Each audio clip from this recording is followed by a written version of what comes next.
Hello दोस्तों, स्वागत है हमारे यूट्यूब चैनल कंप्यूटर गाइडेंस पे। आज हम सीखेंगे sundry creditor and sundry debtor. तो सेंड्री क्रेडिटर का मतलब क्या होता है एंड सेंड्री डेबिटर का मतलब क्या होता है, पहले इसके बारे में चर्चा करते हैं। तो सेंड्री क्रेडिटर का मतलब होता है ऐसे व्यापारी जिससे हम सामान उधारी में या कर्ज के रूप में खरीदते हैं, उसको हम सेंड्री क्रेडिटर कहते हैं।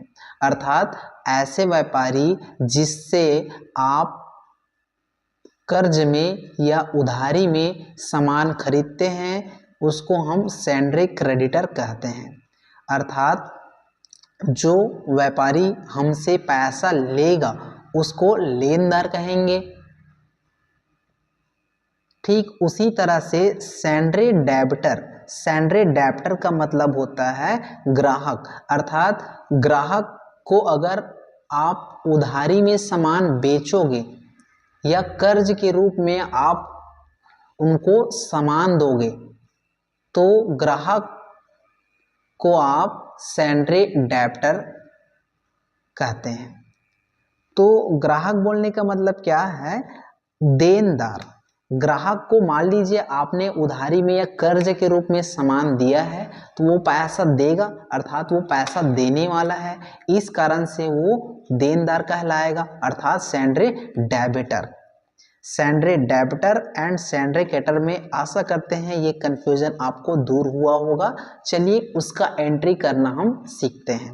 तो चलो स्टार्ट करते हैं। तो सबसे पहले आप एक न्यू कंपनी क्रिएट कीजिएगा, उसके बाद आप लेजर बनाइएगा, परचेस एंड सेल, परचेस, और ये रहेगा परचेस अकाउंट्स के अंदर।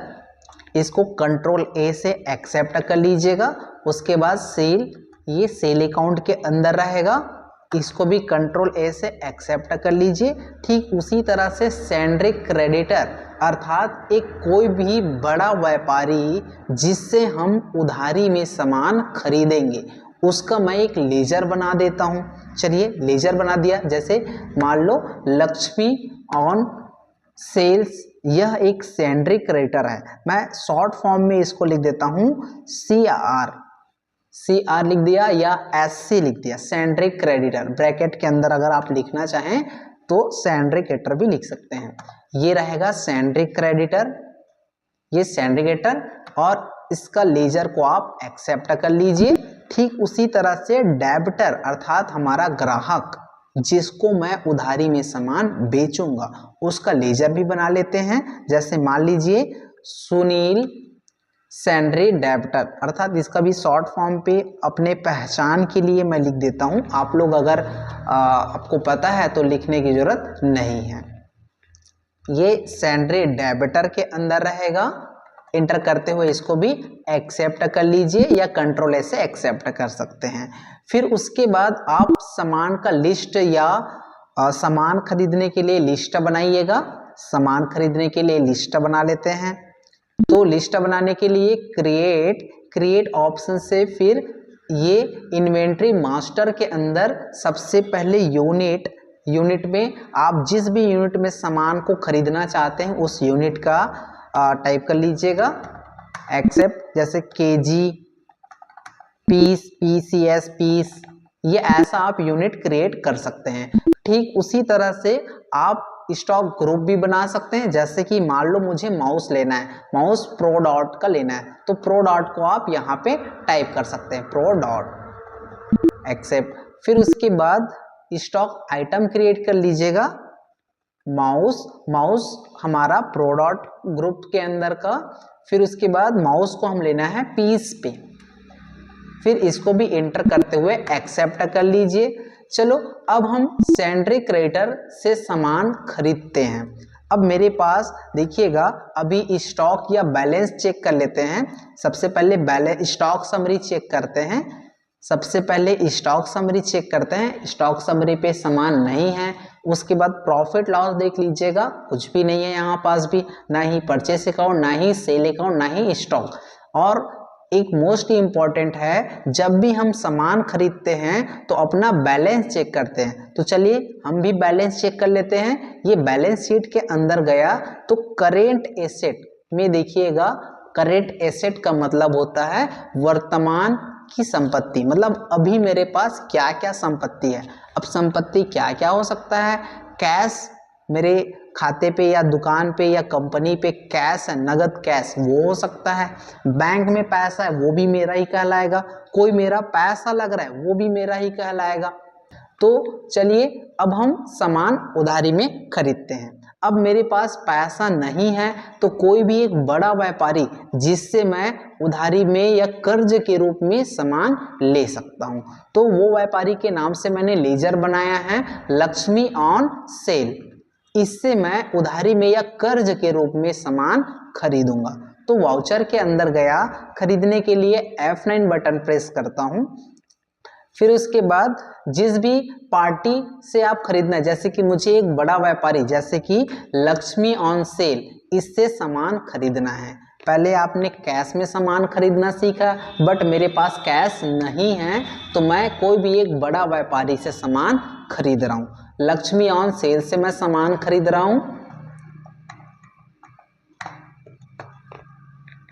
ये परचेस करेंगे माउस। उसके बाद माउस मान लीजिए 5 माउस खरीद रहा हूं, 200 रुपए की दर से 1000 का मैंने सामान खरीदा।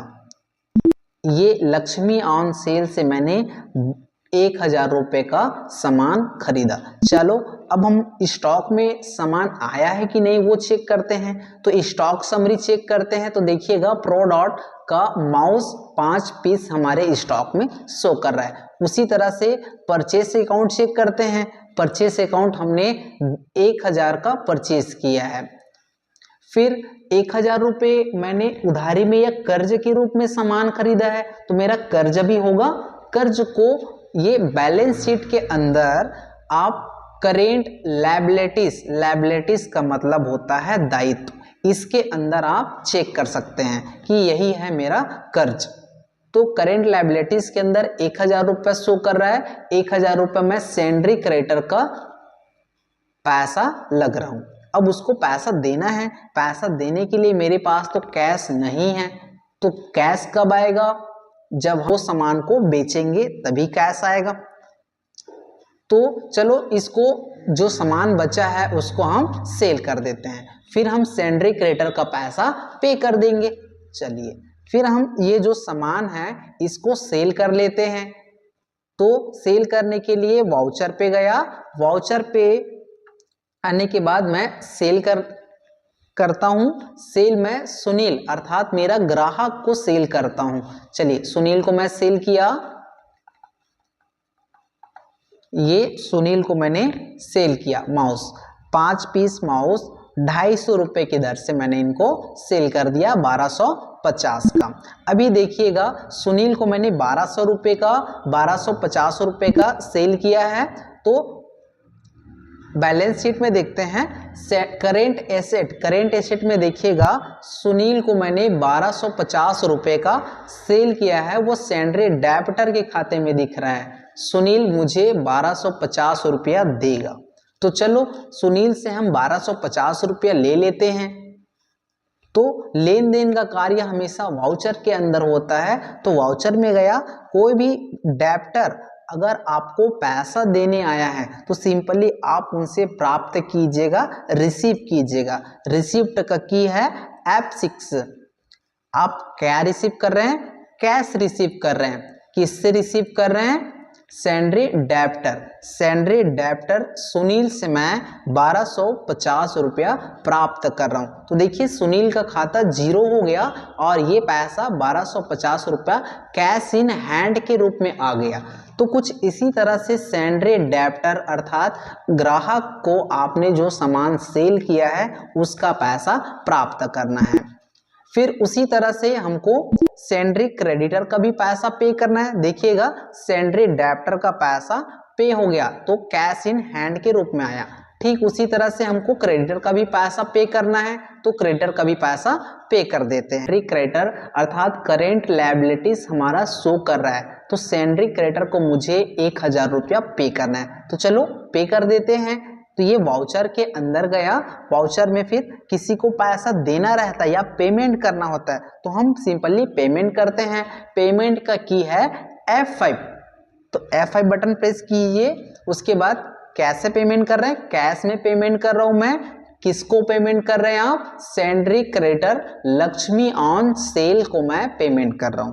1000 रुपया मैंने उसको पे किया। तो देखिए कैश अभी 1250 रुपये है, 1000 रुपया दूंगा तो 250 रुपये ही मेरे पास शेष बचेगा।